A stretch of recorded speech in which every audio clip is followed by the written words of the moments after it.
Bonjour à tous. Alors aujourd'hui on va faire une révision sur la nomenclature des atomes. Alors il y a une chose importante au niveau des règles. Donc un alcane.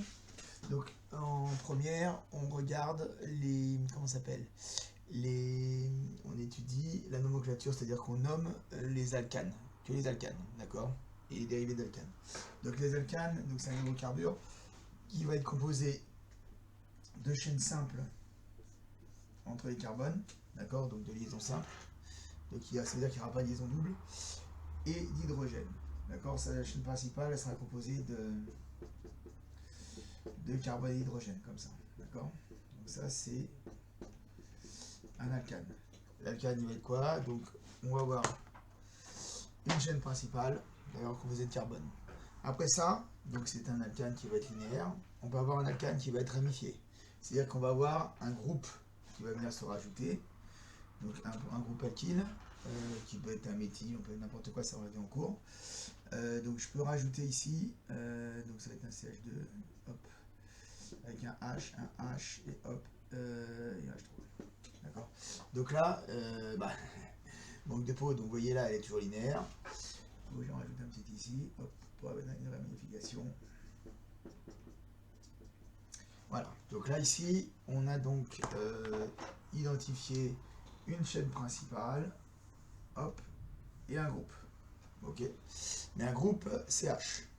Ok. Donc ça veut dire que c'est un groupe qui est composé que de carbone et d'hydrogène.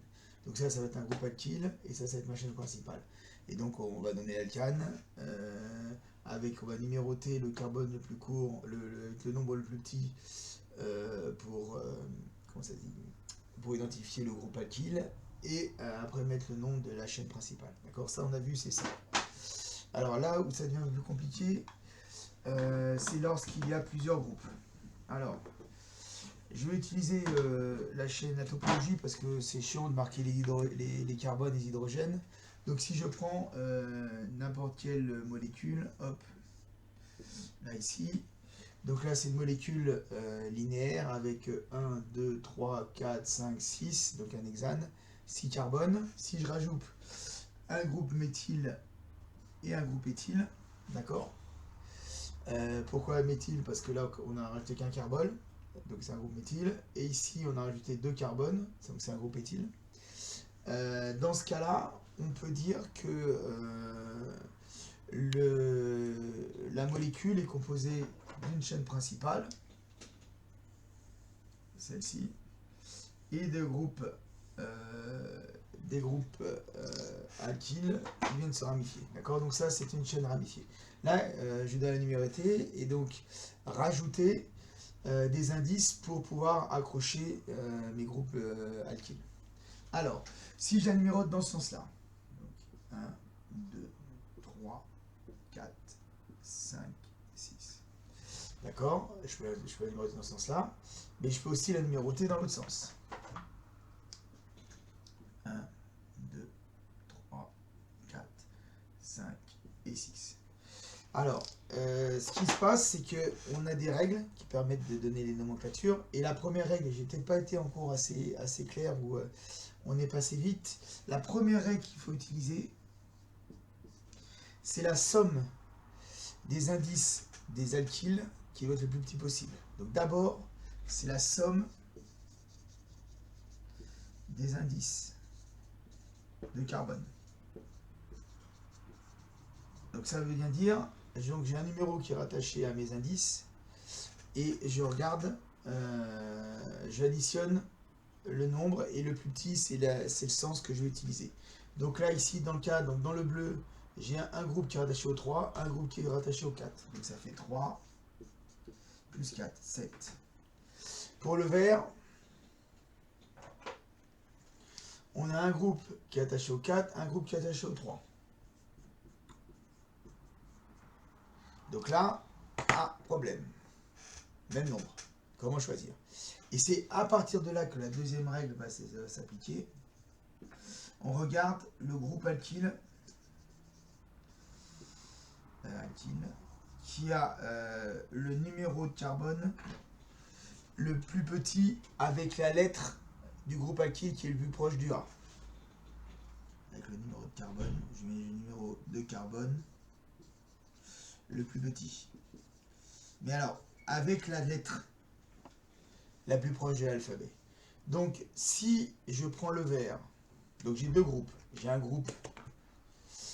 groupe éthyle avec un E et un groupe méthyle avec un M. Donc le méthyle est à 3 quand je suis en bleu, le méthyle est à 4 quand je suis en vert. L'éthyle il est à 3 quand je suis en vert et l'éthyle à 4 quand je suis en bleu. Donc qu'est-ce que je vais faire? La lettre la plus petite avec la lettre la plus proche du A, donc c'est l'éthyle. Et quand est-ce que c'est le plus petit? C'est quand c'est le 3. Donc je reprendrai le chemin vert.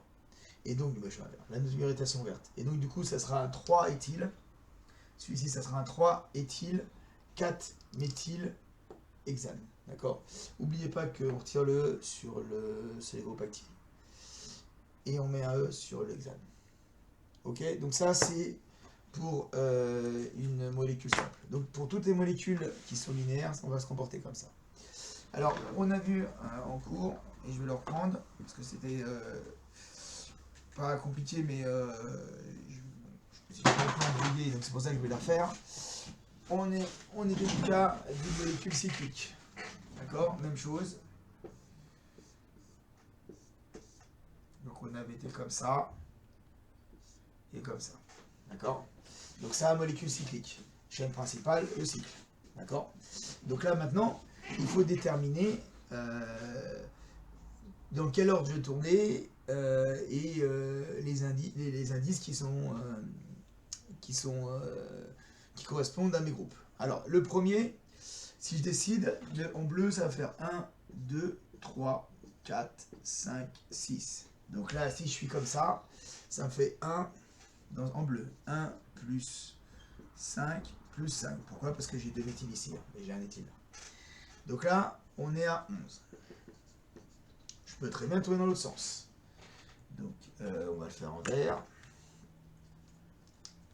Donc ça va me faire un 2, un 3, un 4, un 5, un 6. D'accord? Donc vu que sachant que j'ai le 1 ici. Donc là ici, ça va me faire un 1 plus 3 plus 3. Ça me fait 7. Ok, donc dans ce cas-là, on retire le bleu. Donc on arrive ici, hop, hop, hop. On retire le bleu ici. Celle-là, elle sera pas bonne, déjà, puisqu'elle est déjà plus grande que le 7. Qu'est-ce qu'on fait? Maintenant, on fait pareil avec celui-là. Donc je mets un 1 ici, un 2 là, un 3 là, un 4 là, un 5 là, un 6 là. Ma somme, ça va me faire 1 plus 1, hop. Donc je suis en bleu, plus 5. 7. D'accord? Si je repars dans l'autre sens, ça va me faire, bon, j'aurais bien fait avec une autre couleur pour qu'on comprenne bien. Est-ce que j'ai un rouge?